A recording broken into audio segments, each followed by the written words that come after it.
నమస్తే, నేను మీ Madhu. Welcome to today's Telangana. ఒకసారి న్యూస్ చూద్దాం. తెలంగాణలోను ఓ ట్రంప్. ఇంతకు ఎవరు ఆ ట్రంప్? అసలు ఏం జరుగుతుంది? అయితే సీఎం రేవంత్ రెడ్డి ఢిల్లీ పర్యటనకు వెళ్ళిన విషయం కూడా అందరికీ తెలిసిందే.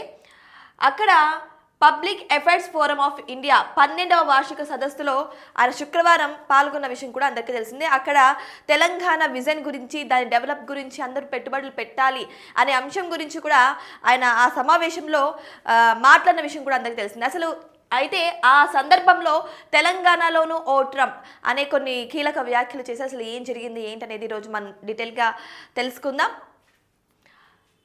ఆయనను ప్రజలు పక్కన పెట్టేశారు. రాత్రి వచ్చిన ఆలోచనను తెల్లారే అమలు చేయడం సాధ్యం కాదు. సబర్మతిలా మూసిరి తీర్చిదిద్దుతాం, రండి తెలంగాణలో పెట్టుబడులు పెట్టండి. ఢిల్లీలోని public affairs forum of India సదస్సులో సీఎం రేవంత్ రెడ్డి మాట్లాడడం జరిగింది. సో ఈ విధంగా చూసుకుంటే ఈయన తెలంగాణలోనూ ఓ ట్రంప్ అని ఇండైరెక్ట్గా కేసీఆర్ను అన్నారేమో అని కొన్ని ఊహాగానాలు అయితే చెక్కలు కొడుతున్న ఊహాగానాలు కాదు. నిజం చెప్పాలంటే ఆయన మాటల తీరు చూస్తే 100% కేసీఆర్ని ఉద్దేశించే తెలంగాణలోనూ ఓ ట్రంప్ ఉన్నారు. ఆ ట్రంప్ ఏంటంటే ఇక్కడ చూసుకుంటే అదే రాత్రి ఆలోచనలు తెల్లారులు అమలు చేస్తారు. అంటే నైట్ ఏదైనా అనేసుకుంటే మార్నింగ్ వేసరికి దాన్ని అమలు చేసేస్తారు. ప్రజల మద్దతు లేకుండానే ఇష్టానుసారం ప్రజారాజ్యం చేసిన ఎవరైనా సరే ట్రంప్తో సమానం అన్న రీతిలో రేవంత్ రెడ్డి వ్యాఖ్యానించినట్టు తెలుస్తుంది. ఇంకా డీటెయిల్గా తెలుసుకుందాం. అమెరికా అధ్యక్షుడు డొనాల్డ్ ట్రంప్ నిర్ణయాలతో ఆ దేశానికి ఎక్కువ నష్టమని, ట్రంప్ ఒకరోజు మోడీ తన ఫ్రెండ్ అంటారని, ఇంకొక రోజు అడ్డగోలుగా సుంకాలు వేస్తారని సీఎం రేవంత్ రెడ్డి పేర్కొన్నారు.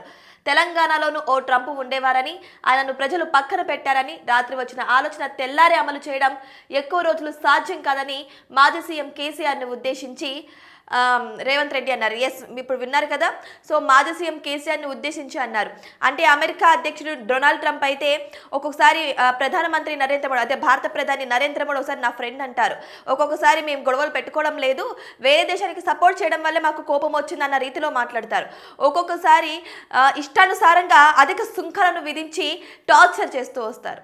ఈ విధంగా చూసుకుంటే ఒకసారి ఉన్నట్టు ఒకసారి ఉండదు. అదేదో మన పల్లెటూరు భాష అంటారు కదా, పురుగు మెదులుతూ ఉంటుంది బుర్రలో అని. సో ఆ తీరున వ్యవహరిస్తూ ఉంటారనమాట. అదే తీరున ఇప్పుడు కేసీఆర్ కూడా వ్యవహరించారని, రాత్రి కలలో ఏదన్నా అనేసుకుంటే మార్నింగ్ అసలుకి దాన్ని అమలు చేసేస్తారు, ఇష్టానుసారం చేసేస్తున్నారు అన్న రీతిలో రేవంత్ రెడ్డి చెప్పుకొచ్చారు కేసీఆర్ గురించి. అంటే ఇక్కడ తెలంగాణలో అమెరికా అధ్యక్షుడు డొనాల్డ్ ట్రంప్ ఎలాగైతే అక్కడ పిచ్చి పిచ్చిగా పరిపాలన చేస్తున్నారో, తెలంగాణలో కూడా కేసీఆర్ అలాగే చేస్తున్నారు అన్న రీతిలో అయితే రేవంత్ రెడ్డి మాట్లాడడం అయితే జరిగింది. అయితే ఢిల్లీలో public affairs forum of India 12వ వార్షిక సదస్సు శుక్రవారం జరగడం అయితే జరిగింది. అయితే విజన్ తెలంగాణ రైజింగ్ అంశంపై సీఎం రేవంత్ రెడ్డి ప్రసంగించారు. ఇష్టారాజ్యంగా పరిపాలన చేసే వాళ్ళు ఎవరైనా ట్రంపే అవుతారని ఎద్దేవా చేశారు. పరిపాలనను రాజకీయ సంకల్పం ఎంత అవసరమని నొక్కి చెప్పారు. సో ఈ విధంగా చూసుకుంటే ఢిల్లీలో తెలంగాణ విజన్ గురించి అయితే ఆయన మాట్లాడడం అయితే జరిగింది. ఇక్కడ మీరు చూడొచ్చు, విజన్ తెలంగాణ రైజింగ్ అంశంపై ఆయన ప్రస్తావించడం జరిగింది. అంటే తెలంగాణ విజన్ తెలంగాణ రైజింగ్ అనే ఒక అంశాన్ని అయితే సీఎం రేవంత్ రెడ్డి తీసుకురావడం జరిగింది. అసలు దాంట్లో ఏమున్నాయి, ఆ రైజింగ్ అంశంలో ఎటువంటి ప్రస్తావనలు ఉన్నాయన్న విషయం గురించి కూడా మనం డీటెయిల్గా తెలుసుకుందాం. తెలంగాణ సర్వతోముఖాభివృద్ధికి విజన్ డాక్యుమెంట్ 2047 రూపొందించామని రేవంత్ చెప్పుకొచ్చారు. అంటే తెలంగాణ సర్వతోముఖాభివృద్ధి విజన్ డాక్యుమెంట్, తెలంగాణ సర్వశక్తులు దాన్ని డెవలప్ చేయాలనే ఉద్దేశంతో ఈ విజన్ డాక్యుమెంట్ని రూపొందించినట్టు తెలుస్తుంది. అయితే ఈ డాక్యుమెంట్ని కూడా డిసెంబర్ 9 కల్లా ప్రజలకు అందుబాటులో ఉండేలాగా రివీల్ చేస్తామని కూడా సీఎం రేవంత్ రెడ్డి చెప్పుకురావడం అయితే జరిగింది. అయితే రాష్ట్రాన్ని కో అర్బన్, సెమీ అర్బన్, రూరల్గా విభజించామన్నారు. అంటే తెలంగాణ రాష్ట్రాన్ని 3 విభాగాలుగా విభజించినట్టు కూడా చెప్పుకొచ్చారు. అయితే కోర్ అర్బన్ ఏరియాలో 1 కోటి మంది నివసిస్తున్నారని, ఇక్కడున్న కాలుష్యకారక పరిశ్రమలను నగరం వెలుపలకి తరలిస్తామని చెప్పారనమాట. అంటే ఇప్పుడు 3 విభాగాలు చేస్తారు కదా, కోర్ అర్బన్, ఇంకొకటి రూరల్ అర్బన్, ఇంకొకటి సెమీ అర్బన్. సో కోర్ అర్బన్లో అయితే నార్మల్గా ప్రజలు నివసించేవారు ఉంటారు. అక్కడ ఏవైతే పరిశ్రమలు ఉన్నాయో వాటన్నిటిని కూడా ఊరి బయట పెట్టే విధానంగా అయితే చూసుకుంటున్నారు. అంటే అవి దేని కిందకి వస్తాయని కూడా ఒకసారి చూసుకుందాం.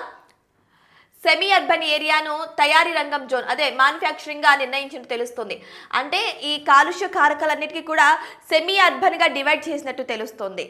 అంటే కోర్ అర్బన్లో వచ్చేసి మనుషులు ఉంటారు, ఎటువంటి పొల్యూషన్ లేకుండా చక్కగా ప్రజాపాలన అయితే సాగించవచ్చు. ఇక సెమీ అర్బన్లో విషయానికి వస్తే, సెమీ అర్బన్లో మొత్తం మ్యానుఫ్యాక్చరింగ్ ఫ్యాక్టరీస్ ఇవన్నీ కూడా అక్కడ ఉన్నట్టు తెలుస్తోంది. అయితే రాష్ట్రాభివృద్ధికి తగినట్లు 70 కిలోమీటర్ల మేర ఉన్న మెట్రోను 150 కిలోమీటర్ల వరకు పొడిగించాలని నిర్ణయం తీసుకున్నట్టు కూడా వివరించారు.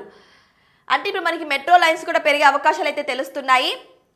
ప్రస్తుతం 5 లక్షల మంది మెట్రోలో ప్రయాణిస్తున్నారని దాన్ని 15 లక్షలకు పెంచాలని లక్ష్యంగా నిర్ణయించినట్టు తెలిపారు. దేశంలో యంగెస్ట్ స్టేట్ గా ఉన్న తెలంగాణ, హైదరాబాద్ కు ఘనమైన చరిత్ర ఉందని సీఎం గుర్తు చేశారు. హార్వర్డ్ సాఫ్ట్వేర్ సంస్థలతోనూ తాను మాట్లాడతానని, అమెరికా కాదంటున్న సంస్థలు ఇండియాకు రావాలని పిలుపునిచ్చారు. వారికి తెలంగాణలో అన్ని రకాల సౌకర్యాలు కల్పిస్తామని భరోసా ఇచ్చారు. సో అందరికీ తెలిసిందే, హైదరాబాద్ అనేది అన్ని రంగాలు ఇక్కడ స్థాపించబడి దూసుకువెళ్తుందని చెప్పొచ్చు. సో ఇప్పుడు రేవంత్ రెడ్డి ఏమంటున్నారంటే అమెరికాలో పెట్టదలుచుకున్నటువంటి కొన్ని కంపెనీలను అయితే ఇక్కడికి సాధనంగా ఆహ్వానిస్తున్నారు. ఇక్కడ మీకు అన్ని సదుపాయాలు కల్పిస్తామని, ఇక్కడ డెవలప్మెంట్ చేయాలన్న రీతిలో అయితే ఆయన మాట్లాడడం అయితే జరిగింది. సో ఈ విధంగా కనుక అమెరికాలో స్టార్ట్ చేయాల్సిన కంపెనీలు కనుక ఇక్కడికి వచ్చాయి అనుకోండి, నిజంగానే మన తెలంగాణ మాత్రమే కాదు, మొత్తం చుట్టుపక్కల ఉన్న రాష్ట్రాలకు కూడా మంచి జరుగుతుందనే చెప్పచ్చు. ఎందుకంటే అక్కడి నుంచి కూడా ఎక్కడెక్కడి నుంచో హైదరాబాద్కి వచ్చి బతుకుతున్న వాళ్ళు ఉన్నారు, తెలంగాణకు వచ్చి బతుకుతున్న వాళ్ళు ఉన్నారు. కాబట్టి ఈ విధంగా కంపెనీలు కనుక ఇక్కడ స్థాపించినట్లయితే ఖచ్చితంగా చాలా చక్కగా డెవలప్ అవుతుందని, అందరినీ హైదరాబాద్ ఆకర్షిస్తుంది, తెలంగాణ ఆకర్షిస్తుందని కూడా మనం అందరికీ తెలిసిందే. సో ఈ విధంగా చూసుకుంటే ఈ యొక్క తీర్మానం అనేది కూడా నిజంగానే తెలంగాణ డెవలప్మెంట్ అనేది కూడా నిజంగానే గుడ్ ఐడియా అని చెప్పచ్చు. అంతేకాకుండా మూసీని సబర్మతి తీరంలో మారుస్తామని, అందరూ మూసీ పునర్జీవంపై దృష్టి సాధించినట్టు సీఎం రేవంత్ తెలిపారు. హైదరాబాద్ లో ఎలివేటెడ్ కారిడార్ల నిర్మాణం చేపడుతున్నట్టు పేర్కొన్నారు. 2027 నాటికి హైదరాబాద్ లో ఎలక్ట్రికల్ వాహనాలు ఎక్కువగా ఉంటాయని, అందుకే ఈవీఎంల రాయితీలు ప్రకటించినట్టు వివరించారు. రాష్ట్ర అవసరాలకు తగినట్లు రీజనల్ రింగ్ రోడ్డు నిర్మాణం, భారత్ ఫ్యూచర్ సిటీ నిర్మాణానికి ప్రణాళికలు సిద్ధం చేస్తున్నట్టు కూడా పేర్కొనడం జరిగింది.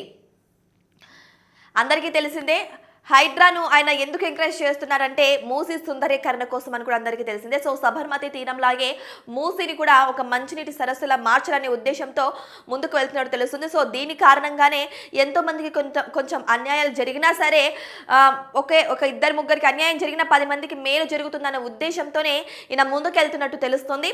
సో ఈ విధంగా చూసుకుంటే మూసీని తిరిగి పునరుజ్జీవం చేసేలా చేస్తున్నారని తెలుస్తుంది. అంతేకాదు 2027 కల్లా ఇక్కడ పెట్రోల్, డీజిల్ వాహనాల మాక్సిమం నివారింపచేసే ఎలక్ట్రికల్ వాహనాలను మాత్రమే ఇక్కడ ఎక్కువగా అనుమతించే విధంగా చర్యలు కూడా తీసుకోబోతున్నారు ఫ్యూచర్లో అనే విషయం అయితే తెలుస్తుంది. ఇక్కడ మరి ఇది నిజంగానే సాధ్యమా అసాధ్యమా అంటే ఇంత తొందరలో ఆల్రెడీ 2 ఇయర్సే ఉంది నాకు తెలిసి, 27 అంటే ఆ 2 ఇయర్స్లో ఇదంతా సాధ్యమవుతుంది. ఎందుకంటే ఎక్కువగా పెట్రోల్, డీజిల్ వెహికల్స్ ఎక్కువగా నడుస్తున్నాయి. మరి ఇదంతా నిజంగానే సాధ్యమవుతుందా లేదని కూడా మనం కూడా వెయిట్ చేసి చూడాల్సిందే. ఇక అంతేకాకుండా డ్రగ్స్ నిర్మూలనలో తెలంగాణ దేశంలోనే మొదటి స్థానంలో నిలిచిందని సీఎం రేవంత్ రెడ్డి వెల్లడించారు. తమ రాష్ట్రంలో పెట్టుబడులు పెట్టి తెలంగాణ బ్రాండ్ అంబాసిడర్లుగా మారాలని పిలుపునిచ్చారు. Young India skill university, Olympics పథకాల సాధనే లక్ష్యంగా యంగ్ ఇండియా స్పోర్ట్స్ యూనివర్సిటీని ఏర్పాటు చేసినట్టు చెప్పారు. తెలంగాణలో ఓడరేవు లేదని, మచిలీపట్నం ఓడరేవు అనుసంధానానికి ఫ్యూచర్ సిటీ నుండి గ్రీన్ఫీల్డ్ ఎక్స్ప్రెస్ హైవే అవసరం ఉందన్నారు. దానికి సమాంతరంగా రైల్వే లైన్ మంజూరు చేయాలని కేంద్రాన్ని కోరుతున్నామని కూడా చెప్పారు. 2025 డిసెంబర్ 9న తెలంగాణ విజన్ డాక్యుమెంట్ విడుదల చేస్తామని కూడా చెప్పారు. సో ఈ విధంగా చూసుకుంటే ఏవైతే తెలంగాణలో లేవో వాటన్నిటిని కూడా మళ్ళీ తిరిగి పునరుద్ధరించాలని, అసలు తెలంగాణలో ఇది లేదు అని చెప్పడానికి వీలు లేదు అనే విధంగా డెవలప్ చేయాలనే ఉద్దేశంతో అయితే రేవంత్ రెడ్డి ముందుకెళ్తున్నట్టు మనకు తెలుస్తుంది. అంతేకాదు అసలు ఏంటి 2025 డిసెంబర్ 9న తెలంగాణ విజన్ డాక్యుమెంట్, ఈ తెలంగాణ విజన్ డాక్యుమెంట్ అనేది అందరి విడుదల చేస్తామని అయితే చెప్పారు. మరి దాంట్లో ఏం డెవలప్స్ ఉంటాయి ఏంటి అనేవి అన్నీ కూడా అందులో మెన్షన్ చేసి ఉండవచ్చని కూడా మనందరికీ తెలిసిందే. సో మరి వెయిట్ చేసి చూద్దాం ఆ విజన్ లో ఏముంటాయి అనేది కూడా. నిజంగానే తెలంగాణ అంత ఫాస్ట్ గా డెవలప్ అవ్వే అవకాశాలు ఉన్నాయా, మరి సీఎం రేవంత్ రెడ్డి చెప్పినటువన్నీ కూడా సక్రమంగా అమలు అవుతాయా లేవా అనేది కూడా మనం అందరం వెయిట్ చేసి చూద్దాం. ఇవి వాళ్ళ అప్డేట్స్. మరిన్ని ఇంట్రెస్టింగ్ అప్డేట్స్ కోసం మా ఛానల్ని సబ్స్క్రైబ్ చేసుకోండి.